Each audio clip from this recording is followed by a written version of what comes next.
The Spanish Football Federation has threatened legal action to support its embattled boss, Luis Rubiales. He's refusing to resign after kissing player Jenni Hermoso, which she says was sexist and not consensual. Now the Football Federation has accused her and others of lying. The Spanish women's team and several men's players say they won't play unless Rubiales quits. The government is also threatening to intervene to force Rubiales out. Giving the red card to Rubiales. These protesters are furious with the Spanish Football Federation boss. His kissing of footballer Jenni Hermoso on the lips has overshadowed Spain's World Cup win. Despite calls to resign, Rubiales has refused to budge, claiming the kiss was consensual in a defiant speech. It was a spontaneous kiss, mutual, euphoric and consensual. That is the key.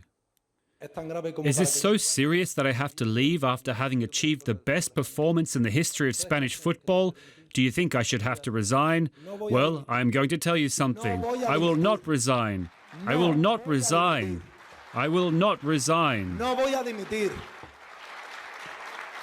No voy a dimitir. But Hermoso was quick to categorically reject Rubiales' claim that she had consented to the kiss, saying in a statement that she had felt the victim of an impulse-driven, sexist, out-of-place act without any consent on her part. Hermoso's teammates are backing her, saying they won't play again until Rubiales is gone.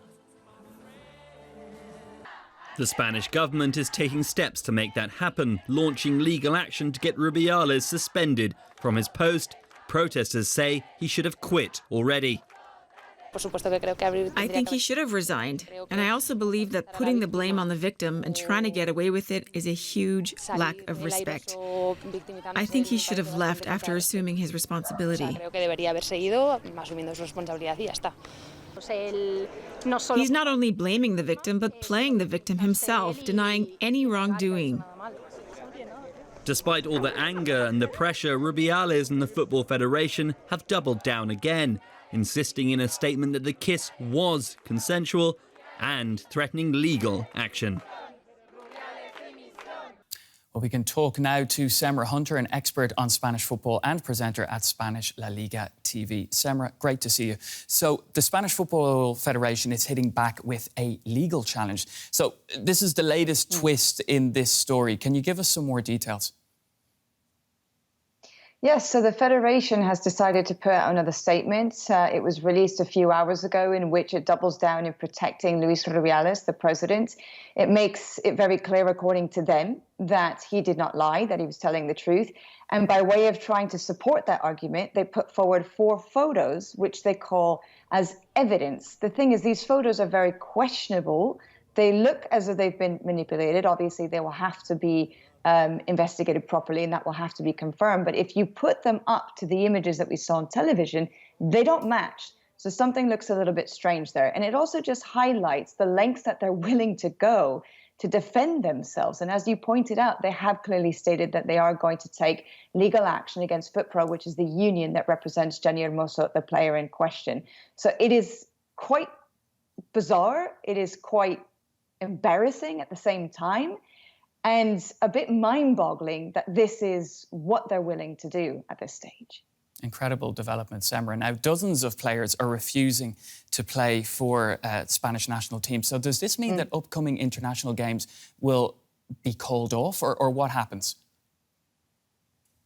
That's a very good question. To be honest with you, I don't really have the answer at this point in time, but I would imagine that that would be the case. If they are refusing to go and they have no one to go and play the games, then they would have to be called off, I would imagine. In that same statement, the Federation did allude to that and reminded these 81 players that they have an obligation to represent their nation if they are called upon to do so. But they have stood firm, these women, both the current reigning and champions, as well as former players as well, who composed this list of signatures who have said that they will not be returning to the Spanish national team until the leadership is removed.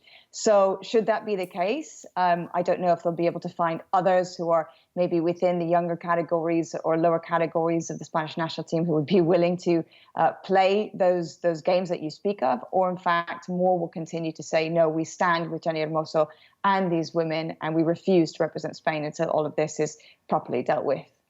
Now, Semra, you're in Spain. Obviously, now the pressure on Rubiales is massive. It's dominating the headlines there. Are his days numbered in charge of the Spanish Football Association? You would have thought so. You would have thought that he was going to resign yesterday, only for him to make that big U-turn. So now it really is in the hands of the government to ultimately make that call. They have opened proceedings in terms of getting him suspended. Why in the midterm they haven't put into practice a temporary suspension, I'm not quite sure. But as of right now, the president of the CSD, which is the High Council for Sport here in Spain, has said that they have initiated these proceedings, that they are going to take it to the TAD, which is the administrative courts, as soon as Monday, if possible, where they would have to then have Luis Rubiales continue to give explanations, and then they would decide on the severity of what's happened and determine whether they will suspend him for a certain amount of time. As far as I understand it, if that suspension is then appealed, if that appeal fails, he could then receive a ban from football anywhere between 2 and 15 years, and perhaps maybe even longer, maybe even for life. So it will be very interesting to see how this does play out, because it really is now in the hands of the government, as he has very clearly stated he's not going to stand down by his own volition. The question is, how quick is it going to be? How slow is it going to be? But given the fact that it is of such national interest and international interest, and there is so much tension and pressure on it, you would hope that a swift resolution can be made as soon as possible. Well, we'll certainly be keeping an eye on it. I'm sure you will be too, Semra. Semra Hunter, sports journalist in Spain. Thanks for joining us on DW. Thank you very much.